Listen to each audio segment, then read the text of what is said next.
Hello, everyone. I can see the room filling up. Thank you very much for joining us this evening. We'll just give everyone a couple of minutes to get on.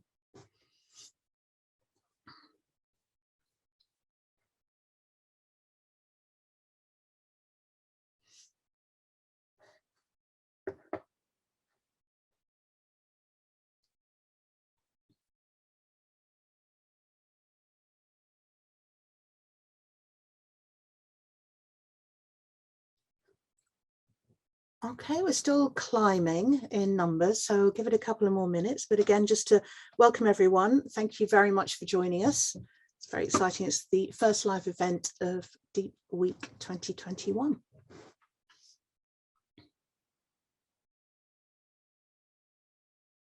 Okay, I'm going to let that number just creep up by itself now, and we'll make a start because we only have a limited amount of time together this evening. So I just want to welcome you all to the second Deep Week and the first live event of Deep Week 2021. And in this session, we're going to be taking a dive down into the abyss together to explore the riches of the deep ocean and the life there and the ecosystems at work which actually support all of us.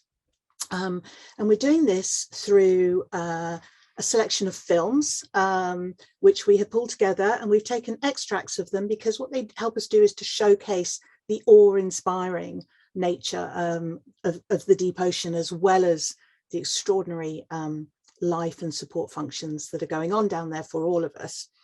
And then once we've watched those little films, we'll be joined by a panel of extraordinary experts and deep ocean lovers who will share their experiences exploring the deep and the unique environments that you will have seen in the films.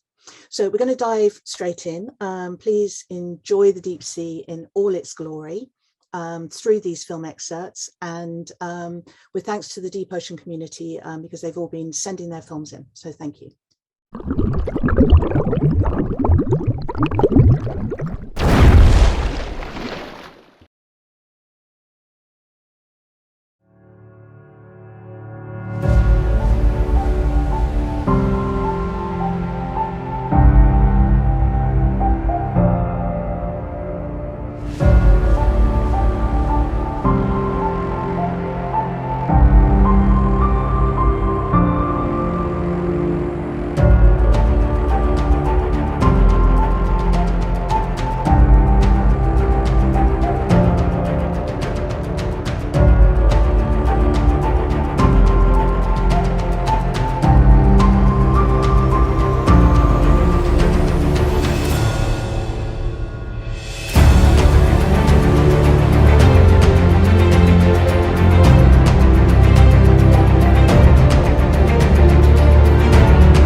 Covering nearly half the Earth's surface, the vast open ocean and deep sea environments of the high seas are ecologically vital, critically threatened, and among the least understood on the planet.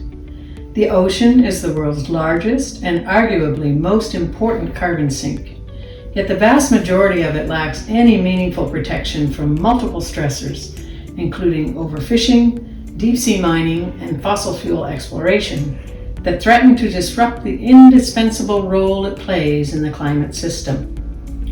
Scientists and coalition members of the High Seas Alliance have identified some of the incredible biodiversity hotspots in the high seas that deserve priority protection and could become the first generation of high seas MPAs under a new UN High Seas Treaty.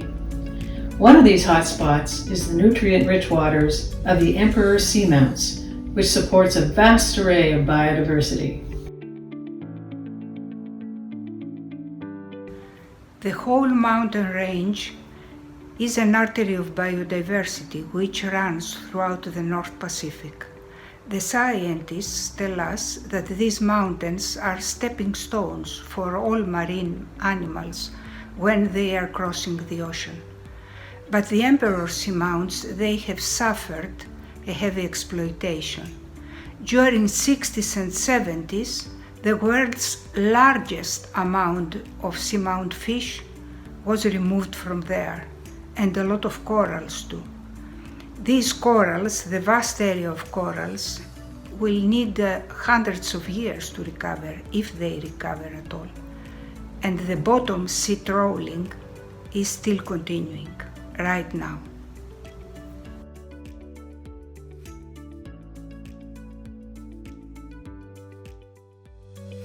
Ali from Palau. Today, we stand at a crossroads facing a climate crisis, a biodiversity crisis, a humanitarian crisis, and an ocean crisis. Palau is on the front line of this crisis, and our children's future is in peril. Palauans have lived in harmony with the ocean and land for centuries. Conservation is rooted in our culture and it's faithfully passed down through the generations. Today, caring for nature forms an important part of our modern constitution. As a large ocean state, Palau is committed to protecting the ocean. Like all Pacific Islanders, for us, life begins and ends with the sea. If you do not protect it, it will not protect us. The decisions we make and the actions we take in the coming months will determine the health of our planet for centuries to come. It will determine our children's health, safety, and security. The high seas are global common, and we can only effectively protect them through the creation of an effective international treaty. So I urge all of you to join us and help make this treaty a reality for the sake of our children and future generations. Sulang.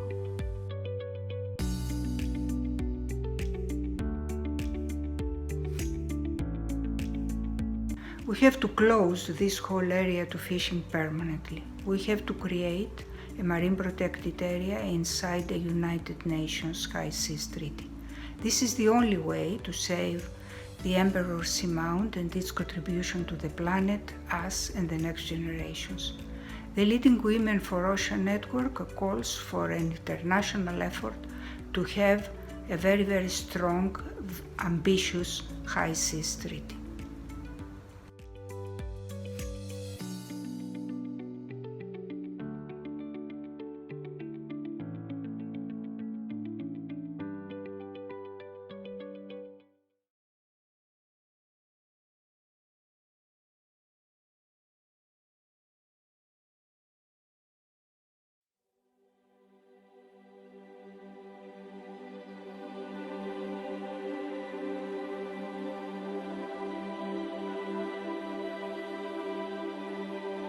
Certainly a window into a different world than most of you are living in right now, so please enjoy the break and the serenity.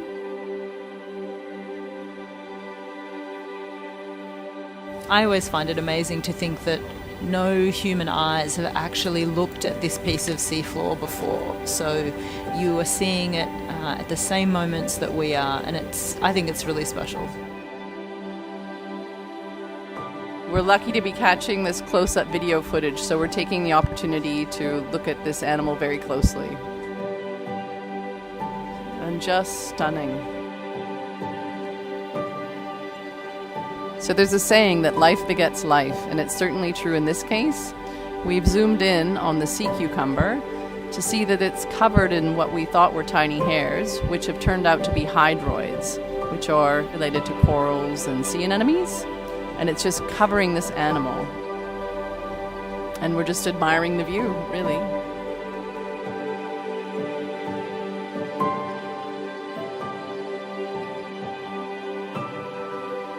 Our expedition aims to try and fill in some gaps in knowledge we have about biodiversity in the deep sea off Western Australia. It's very underexplored. We haven't had the opportunity to use an ROV such as Sebastian from the Schmidt Ocean Institute. So I hope you're as excited as I am. It could be a long day of looking at rocks, or it could be an incredibly exciting day. Either way, you'll have to stay tuned to find out what happens.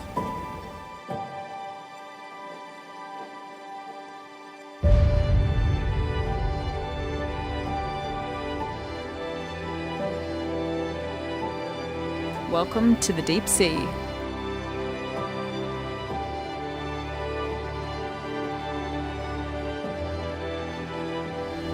Hi everyone, I'm Janelle Ritchie from the WA Museum. This is my favourite animal. It's a Hymenaster slime star, and we think that they use slime as a defensive mechanism, and they're super cool, so we hope you enjoy it.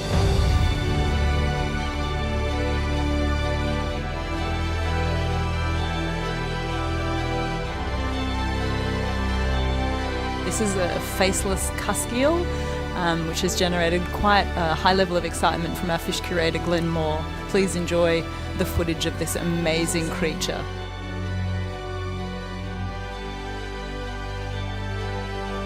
Welcome to the bottom of the seafloor.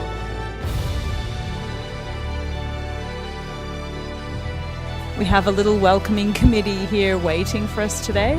I'm Dr. Nerida Wilson from the Western Australian Museum, and this is the last of our series of dives.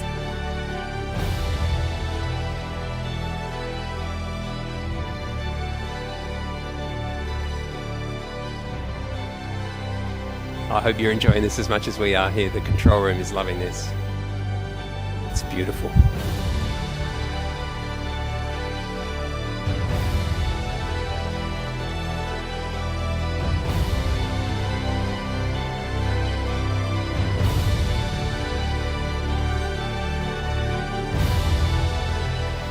We are just absolutely in admiration of this beautiful glass sponge garden that we're watching here.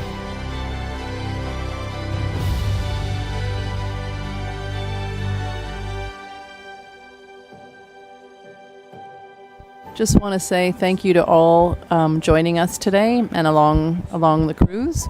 Just want a quick special shout out to some of you who are in isolation, including my parents, John and Lorraine Kirkendale. I know you've been watching with bated breath at these amazing dives, so thank you all.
Imagine a place so dark, toxic, and hot that the very idea of life proliferating there would seem absurd. Crazy hydrothermal rock full of noxious chemicals, arsenic and selenium, and it's potentially radioactive, and yet it is teeming with life. And that's just astonishing to me. And you think about what you can learn from studying something like that. It's a tremendous opportunity. From crushing pressures to pitch black darkness, from inhospitable cold to superheated systems, deep sea organisms are masterfully evolved to survive in places we originally thought life could not possibly exist. There's all kinds of challenges living in an environment like this, yet life proliferates. Until very recently, these alien worlds remained isolated from human impact. However, as we further our understanding of the deep, we are beginning to see just how vulnerable these environments are to the changes people are making to the planet. It's devastating to see that impact on these ecosystems before we even fully understand them. Everything on Earth is part of an interconnected system. Sea, air, land, and ice are linked by important life-sustaining processes. Understanding what those processes are is incredibly important to how we understand how the climate of our planet works.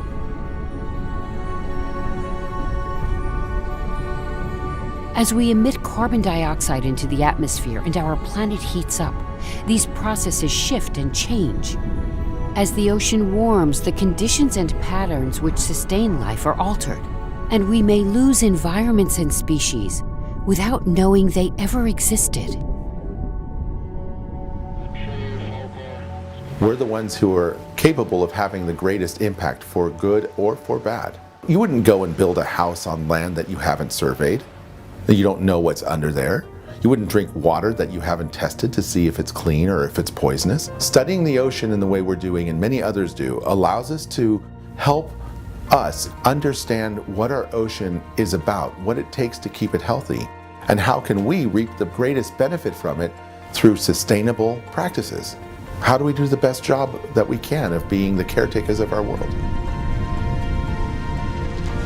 From hydrothermal microbes used in the development of one of the first COVID drugs, to clinical trials using deep-sea compounds to treat lung cancer and Alzheimer's, there is an abundance of information in the ocean's depths that could be vital to our survival. And the deep may also hold solutions for mitigating the effects of climate change. The importance of understanding these environments is paramount. By coming up with new ways to explore this largest inhabitable volume on our planet, we're essentially establishing a baseline, biologically speaking, of what's there, and then from there understand what changes we're making to it. The future is hopeful, but there is still much more to discover, and so much that we still need to learn.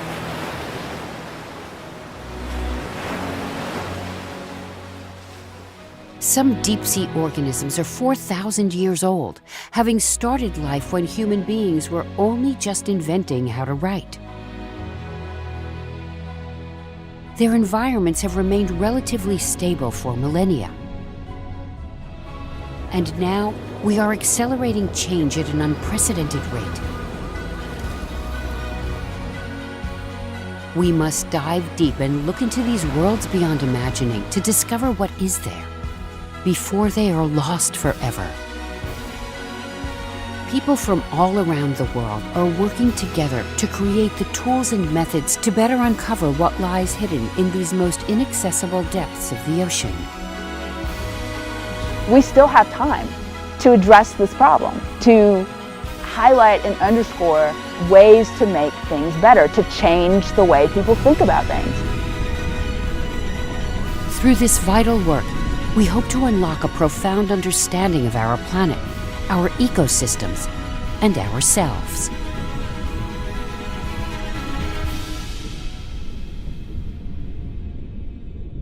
More than ever before, the deep sea needs us.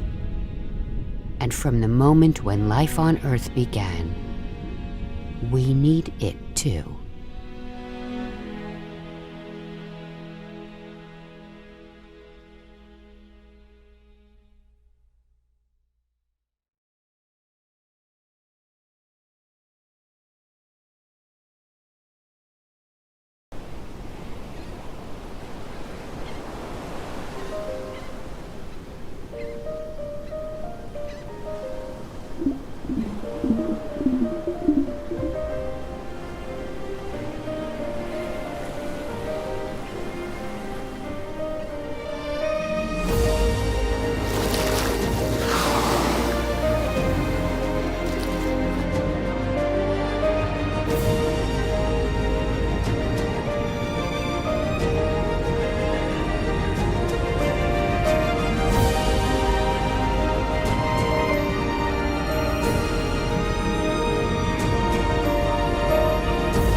I hope you all enjoyed that. My name is Mirella Von Lindenfels. I'm on the steering committee of the Deep Sea Conservation Coalition, and I've been involved with that organization since 2004. And what really strikes me is that when I started working to try and communicate about the deep ocean, we had to turn to an artist to do illustrations for us. And we were trying to derive illustrations from pictures of dead creatures and sort of Victorian plates and all kinds of strange access points, because we knew so little and we had so little access that it was very hard to make it come alive. And so in celebrating Deep Week this week, we wanted to use film because things have changed so much. And as you've just seen, there's an extraordinary wealth of material now that is really bringing the deep ocean to us all. And some of the people who are behind that and make that possible are joining me on the panel today. We have Dr. Diva Amon, who is a deep sea biologist. She's the director of species and a National Geographic Emerging Explorer. Dr. Daniel Wagner, who is director of the Coral Reefs of the High Seas Coalition and the Ocean Science Technical Advisor at Conservation International. Dr. Lissette Victorero, who is a deep sea biologist and research fellow at the Norwegian Institute for Water Research, and Markus Reymann, who is director of TBA 21 Academy. Thank you all very much for joining us today. And what we're going to do is have a chat. So I'm going to ask our esteemed panel a few questions, and then we'll turn it over to the audience. And I can see that some questions are going up. So just keep dropping them in as you go, and then we'll effectively turn the floor over to you. But just to get us started, I'd like to ask you, Daniel, first of all, because if ever I met one, you're a man on a mission to bring the deep ocean to light. So I think you probably understand the challenges better than most. So could you just talk us through what those challenges are, but also why you think it's so important that we achieve? Yeah, thank you, Mirella. First and foremost, like to get these images, to get our eyes on the bottom of the seafloor, it takes an extraordinary amount of effort. You know, it takes advanced technologies. It's not like you can just put a snorkel in the water and take a photograph. Typically takes big ocean-going research vessels. It takes robots. It takes a team of engineers that can operate those. And with those kinds of technologies come big budgets. So these things are very costly and on the order of several tens of thousands of dollars a day. So there's a tremendous amount of effort to get these images.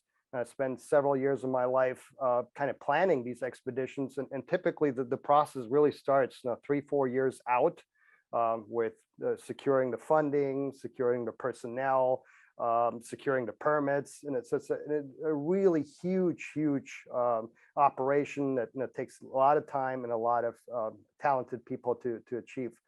But once you get there, once you are there, it is a really extraordinary experience, and I've had the tremendous privilege to be in a submersible in some of the deeper parts of the ocean, or on the middle of the Pacific. And in those moments, you just realize how privileged you are. And with that privilege comes responsibility to share that images and to share that information with the community. I think if everybody had a chance to see these places firsthand, we as a society would treat them very, very differently. You know, I think, unfortunately, most of us in society are very detached from many things, from nature. We go to the grocery stores and we don't really appreciate where these things comes from. And so I think it's absolutely pivotal that we share these images, these experiences, these stories with the community at large, because that's really the start of changing behavior. Thank you. And Diva, I mean, you've spent a reasonable amount of time in or near or engaging with the deep ocean. What would actually surprise people most, do you think, if they had the chance to go there? I mean, I think the question would be, what wouldn't surprise people, right?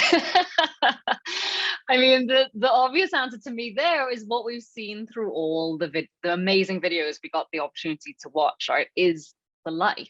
And it's not just the sheer diversity of life, but it's also just the sheer amount of it and the remarkable ways in which they are able to live in this extreme environment. They're absolutely wonderful and strange to us behaviors. And, you know, I mean, I can reel off like a list of all the amazing things, from glowing sharks to hairy white crabs to amazing giant squid. But I mean, you've just seen them all, right, on those videos. So I don't really think I have to say more than what we've already seen. It's just the incredible life down there. Thank you. And Lissette, I mean, your specialism is seamounts, I think, and essentially these are underwater mountains, right? But why are they so important in the ocean? Well, we're still trying to figure out their role in the deep sea, but there's a couple of things that stand out about seamounts that make them really interesting to study. One of them is that they're really abundant in the deep sea. So even though we haven't studied many of them, we know they're a really important ecosystem just because of the sheer volume of seamounts in the deep sea. One of the other things that's quite a standout is basically that they're seen currently as biodiversity, abundance, and biomass hotspots. And when you go to a seamount in a submersible, or you see the footage through the ROV, and you've seen now some in the videos, you can see that there's a lot of species that live in them, but the really abundant communities also of these charismatic species, such as cold water coral gardens, sponge gardens, they're just really big, and in a way they can rival what we see in tropical waters. They're sometimes found to be thousands of years old, so that's fascinating. And also, one of the things that you've also seen on the video is that they're really important for deep sea fish species. So we know there's at least 80 commercially important species that live on the seamount of fish, and there's probably about 800 fish species living all over around the world on seamounts. So that's really interesting because, as you see in the video as well, we saw a clip of the Emperor Seamount, and that's one of the historical deep sea fisheries that's produced a huge amount of deep sea fish catch. And finally, I'd want to also say that you also heard about stepping stones. Someone said that seamounts are often seen as stepping stones. So that's something that we hypothesize, so we can't really show that yet, but we think they're really important in facilitating long distance dispersal in ocean basins, but more research needs to be done to understand this. So there are many roles, lots to think about and lots to research. Thank you. Markus, I'll turn to you. We alluded, Daniel certainly spoke about the challenges inherent in bringing this extraordinary footage to light. And you work with artists to help kind of achieve that. What sort of role is art playing in bringing the deep ocean to light for us?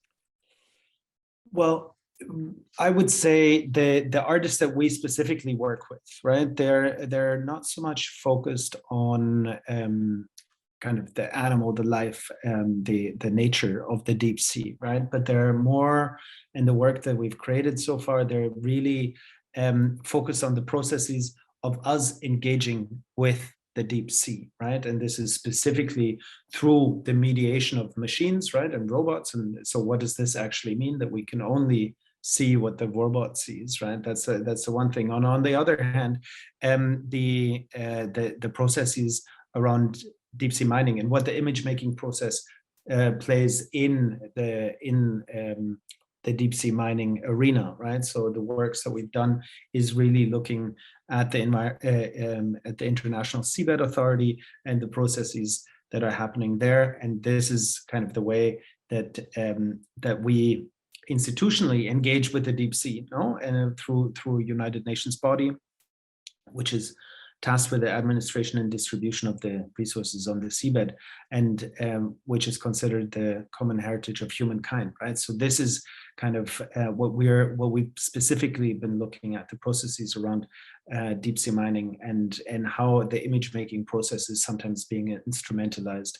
And as you rightfully say, there's a difficulty of bringing the deep sea to light, but it's also there's a tremendous difficulty and opaqueness to understand how this is regulated, how this is administered, and what the processes and the bodies are that are in charge of that, right? And so we've been looking at specifically that.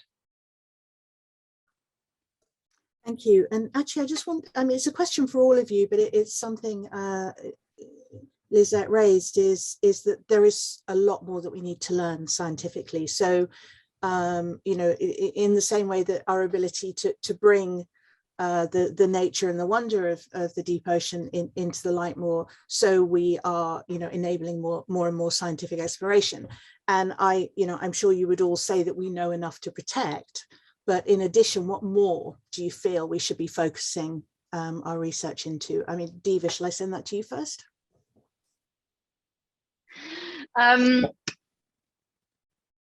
That's a tough question. I think you've hit the nail on the head, right? Which is that we know enough to protect. But unfortunately, as we heard in some of these videos already, we know that there are already impacts happening in the deep ocean, from climate change to litter to fishing effects. But actually, now we have these new and emerging industries like deep seabed mining that potentially could, be some of the largest industrial activity to ever be experienced in our ocean. And so I do think there needs to be, given the fact that is something that is rapidly emerging, I think there needs to be more resources dedicated towards studying those areas of the ocean that are imminent danger. And if only so that we can really be able to, as we heard from many on the panel already, and as we heard from many of the videos, if only so that we can be able to get a better understanding and also to use that imagery to really begin to get others to value these places as much as we do. And I'm curious particularly about emerging science around the role of the deep ocean in carbon sequestration, for example. We're increasingly understanding now that, you know, the whole ocean, but certainly the deep ocean, is really essential in terms of the, you know, the climate crisis. Daniel, or I'm not sure if that's something you know that you focus on in your work, but is that something we need to see more exploration around? So absolutely, Mirella. I mean, we already know that the ocean is one of the biggest carbon sinks. So it sequesters about 25% of all CO2 that goes into the atmosphere. So we know that. And we know that some of these things have been sequestering for millions of years. And so that release through human activities is potentially happening at scales that are far outweighing the really slow time scales that, you know, have established these sensitive equilibriums.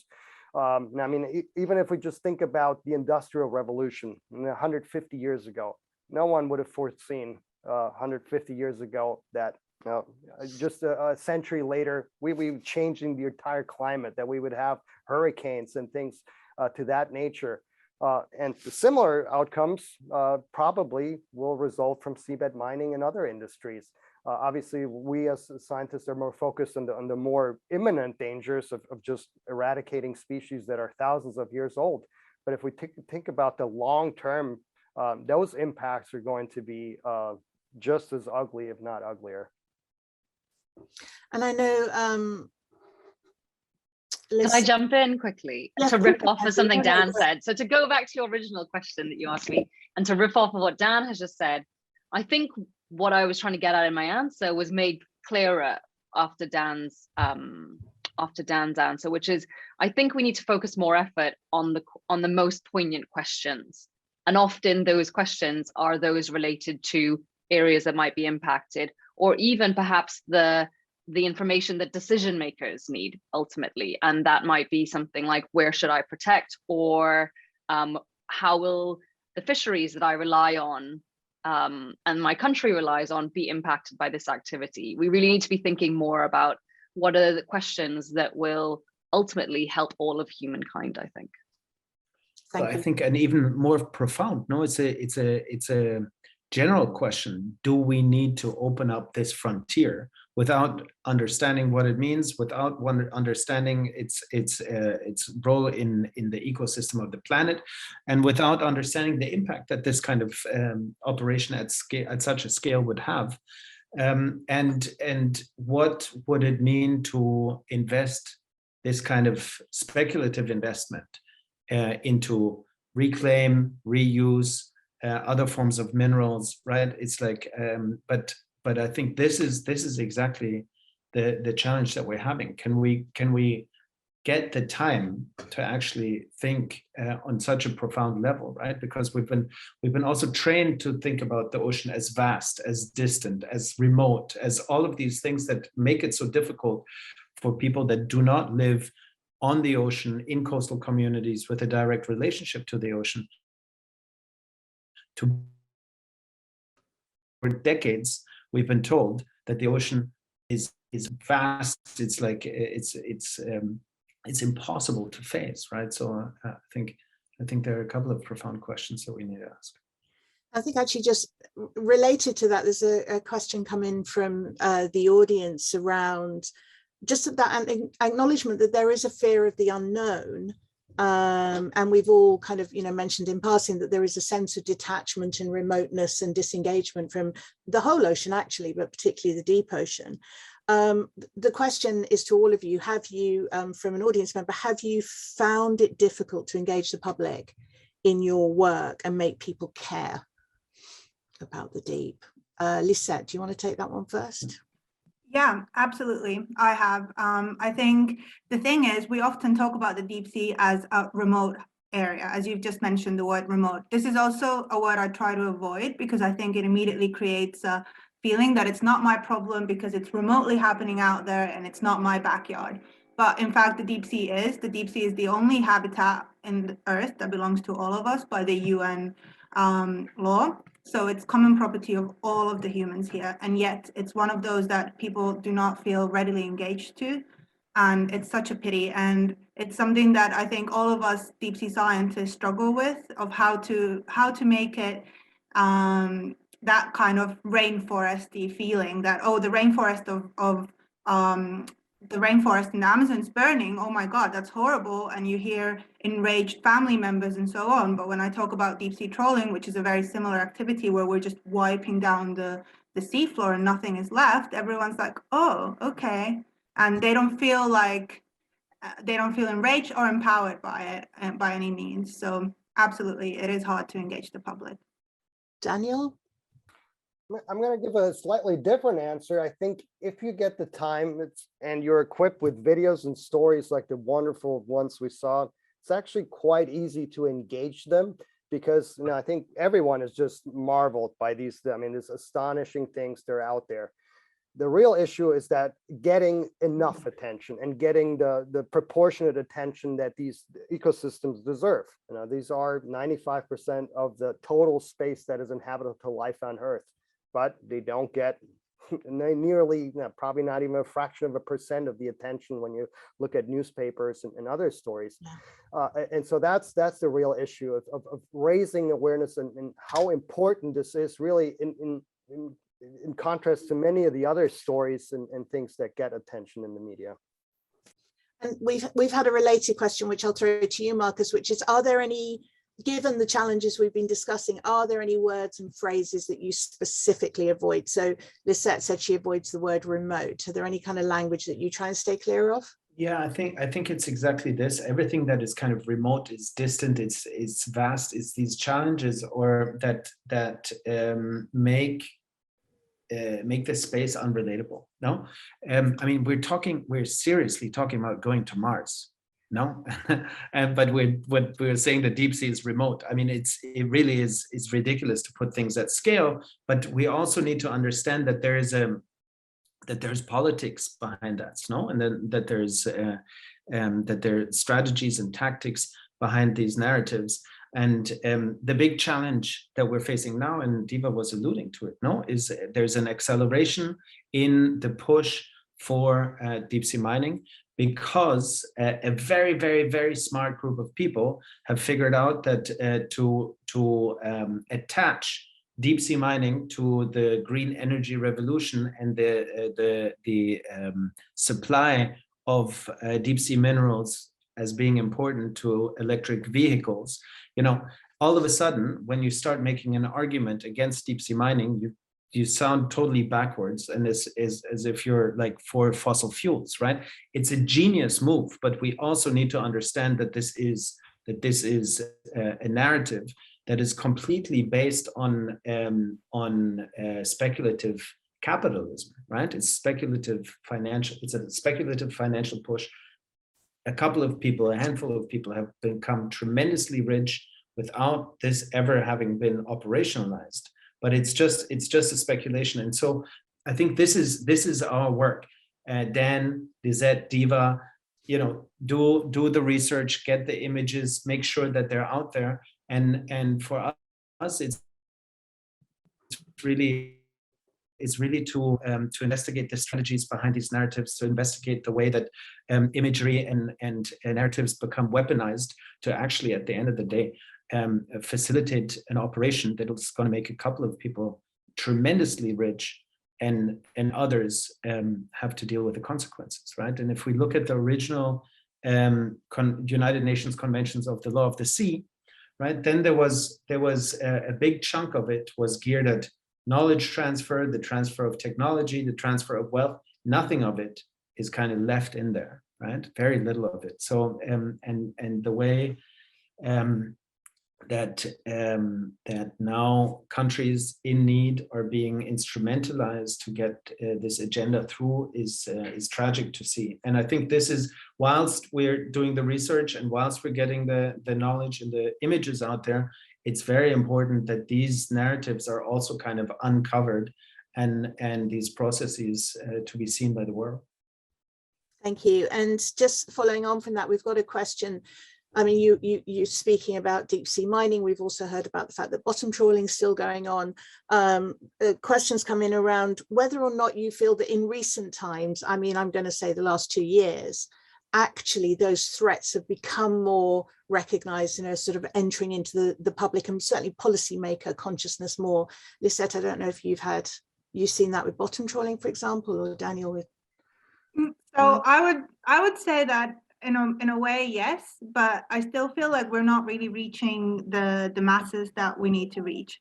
So yes, we might see a few more articles on the BBC, but if I give a presentation on a vessel, on a scientific vessel, and the chefs are like hearing for the first time about deep sea trawling, even though we're in Norway, which is a massive trawling nation, and they're seeing the destruction because I'm showing it on film and they had no idea about this, then I feel like we haven't really made a significant impact, because these are people who work on vessels. They should know, right? It shouldn't be me as a scientist coming to tell them. It should be on the newspapers. They should be talking about it themselves, because this is an activity that's funded by taxpayers.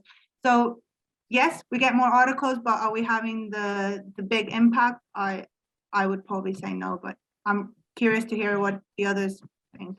Dan? I think another, can I just, sorry, go ahead, Dan. Diva, always go on. I think another issue related to impact, going on from what Lissette has said, is that it's something that's really challenging with the deep sea, and I would love to hear what others think about this, is that it's really hard to have an ask or to have an action or to ask people to engage beyond just listening and talking about the issue. You know, this is this place that most people have not ever experienced, maybe will never go. So it just, you know, it's how do we get past that? How do we give the average person more agency, if you will, to participate in the decision making, to be part of the transition into a more sustainable way of living, et cetera, et cetera. I don't know. Thank you. I think also just to follow up on that, I'm terribly sorry, is kind of a literacy on how to reach images, no? Because people that are experts and know, they can absolutely see a depleted coral reef and tell the difference between a depleted coral reef and a thriving and living and abundant coral reef, right? For the you know, the average viewer, the normal viewer of any kind of this imagery, it's always spectacular, right? I mean, any kind of ocean imagery, if it's not necessarily a kind of a terribly caught up whale, dolphin, or a turtle with a straw in its nose, right, a nostril, any other of the imagery is absolutely spectacular, and it takes so much knowledge to actually decipher and be able to read the image and see and know what's going on, right? So I think that is also part of this exercise, to bring more imagery and more narratives to people. And we've had a couple of questions, and there's some things going on in the chat around whether or not our collective concerns are being brought, for example, to the financial sector, about, you know, the alternatives to deep sea minerals in new energy. And because we don't have time to talk about everything today, I do just want to take this opportunity to point people to the fact that our second live event is on Thursday at 0800 GMT. And if you're unable to join at that time, we'll record it and you'll be able to tune in later. And my colleagues and fellow panelists will be discussing that side of things considerably more. So I'm not going to go into too much detail on that now, because we've got lots of other questions, one of which is very uniquely a Diva directed question, and it's the fascination everyone has with Diva explaining the life history of the female anglerfish. So you have to give us your 1 minute version of the life history of the female anglerfish, Diva. Oh my god. Okay. It's a special request. Right. So in the deep sea, it's very hard to find a mate, right? It's dark. There aren't as many animals in close proximity as there are elsewhere. So the anglerfish have a unique way of getting around this. Everybody else on the panel, my sincerest apologies, you now have to listen to this. So the female anglerfish is actually around 60 times, depending on the species, larger than the male anglerfish. Let's start with that. Then on top of it, we've got that the male anglefish has extremely large nostrils. Quite attractive guy, right? And he uses those very large nostrils to smell out his female in the darkness. And when he eventually smells her and finds her, he is so overwhelmed with her charisma, her good looks, her beautiful scent, that he bites onto her. And when he bites onto her, man, it triggers a reaction that he just did not anticipate was going to happen. Basically, his lips become fused to the side of her body, and his blood system begins to fuse with her blood system, and all of his other organs begin to wither away. And before he knows it, he has become nothing more than a dangling testes on the side of her body, where he will remain for the rest of his life. And I mean, I just on behalf of everyone, thank you for sharing that extraordinary mad bit of deep ocean lore. So thank you for that. Lots of questions about accessibility really, and how we can generate concern. I'm going to give you one, each of you, that what can we do? What more can we do to get policymakers to do what they need to do and to get the public to make them? I'll go to Dan first. We need to amplify, and basically we've all been going at 100 miles an hour. We need to go 10 times as fast and just more in numbers and get the word out more. I think a lot of times, especially, and I am a part of the scientific community, unfortunately, a lot of times we hone in on the details. We're really trained to think about the really small things and forget to zoom out and about the big picture of some of these things and getting the word across and simplifying.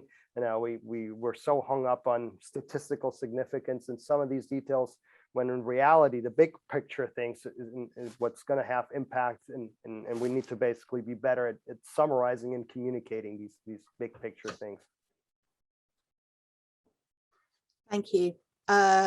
Lissette? I think that's a really hard question, and I think that's why we haven't succeeded, probably because we don't know the answer. I think maybe faster as well, but I think we might need to unify our voices. So of course, within the scientific community, we have a lot of different interests. Some people care more about climate change, some people care about ending deep sea trawling, others about deep sea mining, and so on.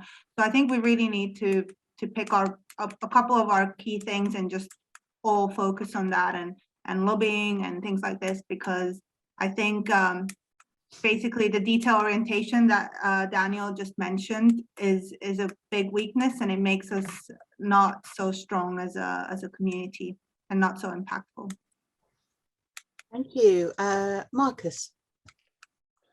Well, I think, let's start with the low-hanging fruit. No, it's deep sea trawling is harmful subsidies for industrial fishing, and it's deep sea mining. Go to your representative, find out his opinion on that, his position on that.